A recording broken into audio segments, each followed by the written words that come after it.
This is the first video of Chapter 4, where we will be learning all about how to multiply fractions and divide fractions. Our first lesson, 4.1, is all about estimating products of fractions. And so we're going to fill in our table of contents, page 45, with that title, Estimate Products of Fractions. And you'll need your foldable that I gave you in class. We're going to cut and manipulate that before we start taking notes. So your piece of paper, you're going to need to fold so that you have an opening like this, and then you're going to need to trim this side down so that it'll fit.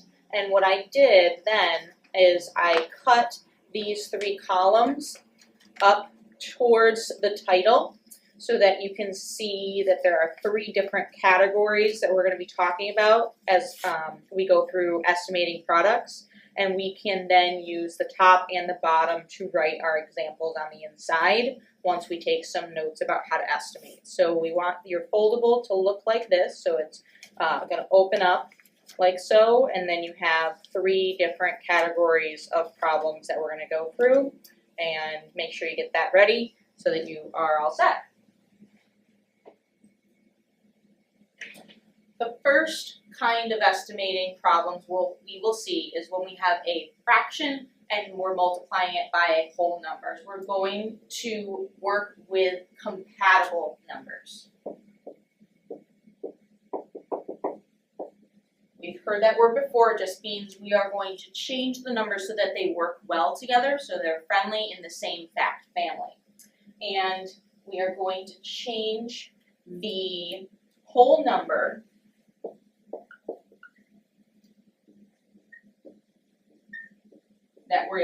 that we are multiplying by to work with the denominator. That's going to be our key to match up the denominator with the whole number. So on the inside, either on the bottom or the top, does not matter. This is our first example.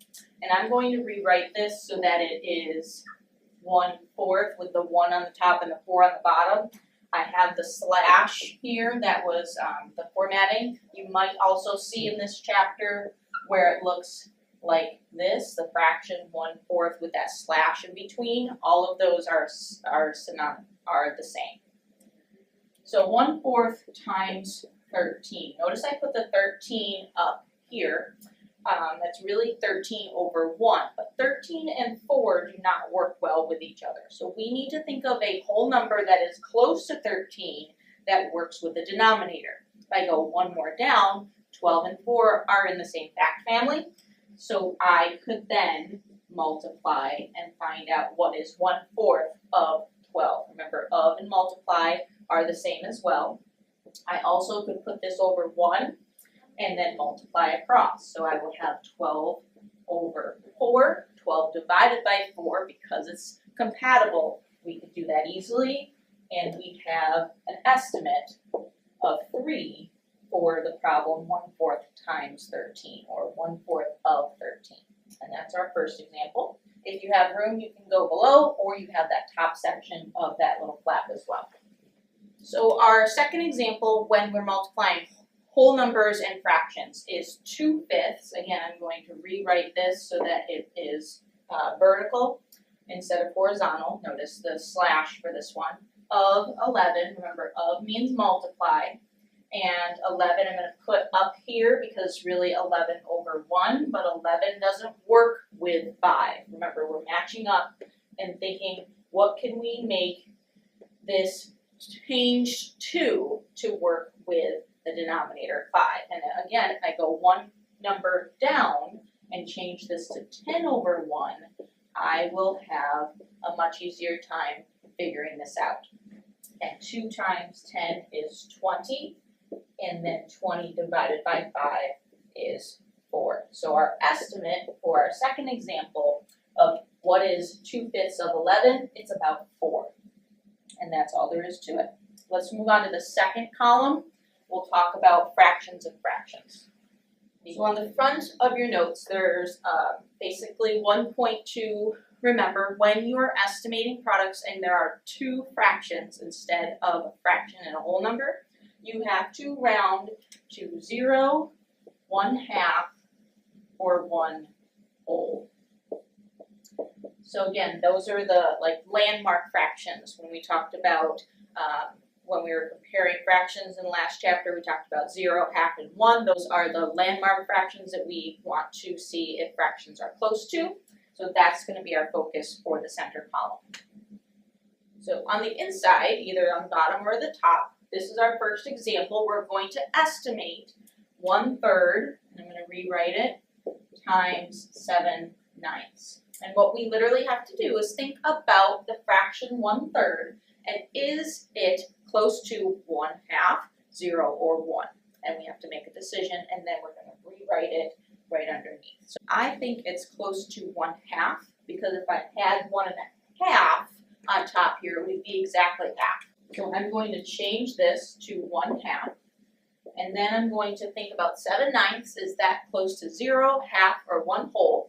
I think it's close to 1/2, because if I only had 2 more 9ths, I would be exactly at 1/2. So I'm going to change that to 1. And then this multiplication is really easy, because it's either going to be a half, 1, or 0. And so we have our estimate for the first example of 1/2. Let's do one more. If you have room, obviously you can stay on the bottom. I also have that top part of the foldable that you can write this in as well. So we have 1/9 of, which means multiply, 4/5. And if I know 1/9 is actually very close to 0. So I'm going to change 1/9 to 0. And 4/5 is really close to 1, because if I had 1 more fifth, I would be at 5/5. And then I'm left with my estimate of 0. Now this doesn't mean that the answer is going to be 0. It means it's going to be a fraction that is close to 0. So you're going to get a small fraction. That's what that estimate tells you. The last kind of estimation we're going to do tomorrow is dealing with mixed numbers. This is the most complicated because there's a few more steps involved. So here's some pointers to get us started. We have to first separate the whole number from the fraction. Meaning, if I have 1 and a half, I have to think about them separately, and I have to pull them apart, okay? And then I'm going to take that fraction piece, and I'm going to do the same thing I just did in the second column. I'm going to round the fraction part up to 1 or down to 0. And then I'm going to add it to the whole number. Technically, you could round it to half, but it's going to be easier to work with if we just go from either 1 or 0. So you can make that decision and then combine it with the whole number and then multiply. Let's do some of these to practice. So this looks funky. Let me explain what this is. My computer was not able to write it the way I wanted to write it, but that's okay. 14 is the first number, and that's the whole number piece, and then 7/8, if you notice this, is actually the fraction 7/8, so I'm going to rewrite this, times the 6 is the whole number, I'm writing it really big, and then 1/8 is the fraction piece next to it. So go ahead and write it like I've written it, not like what I've typed, okay? And now I'm going to look first at this factor. I notice that it's a mixed number, so I'm going to separate them and just deal with the 7/8. And think about, is 7/8 close to 1 or 0? It's closer to 1. So really what I have here is 14 and 1. When we read this mixed number, it's 14 and 7/8, but now we're changing this to 14 and 1, which we know is just 15. Let's do the same thing over here. Let's just look at the 1/8. We're separating it and just looking at that fraction piece. Is 1/8 close to 0 or 1?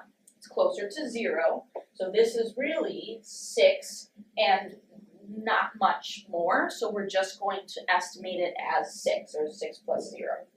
And then we have to multiply our numbers, and we just have whole numbers now. We don't have any fraction pieces. So we're going to have 15 times 6, which is 30, and 6 plus 3 is 9. So we have an estimate of about 90. We're going to do one more example. You do not have to write this, but I have a word problem on here to show you that when we deal with area, that means we're going to be multiplying. So we're going to also be estimating as well. The area of a bedroom measures 12 and 1/7 by 9 and 2/3 feet. Estimate the area of the bedroom. So it's the same idea, it's just in context of area, which means we have to multiply, but we're also estimating too. So I'm going to rewrite this so that it looks like a mixed number. 12 and 1/7 is going to be multiplied by 9 and 2/3. So again, we're going to separate that mixed number and just think about the 1/7. Is that close to 0 or 1? I think it's closer to 0, so really we just have 12 here. And let's go over and do the same thing for this one. The 2/3 is actually closer to 1, so we're going to estimate this side to be 10, or 9 plus 1, and then we have to multiply 12 times 10. We can do that in our head. It just ends up being 120 as our estimate. So tomorrow in class we're going to estimate all 3 kinds, whole numbers and fractions, 2 fractions when their factors are both fractions, and then mixed numbers. So I look forward to seeing you then. Have a good night.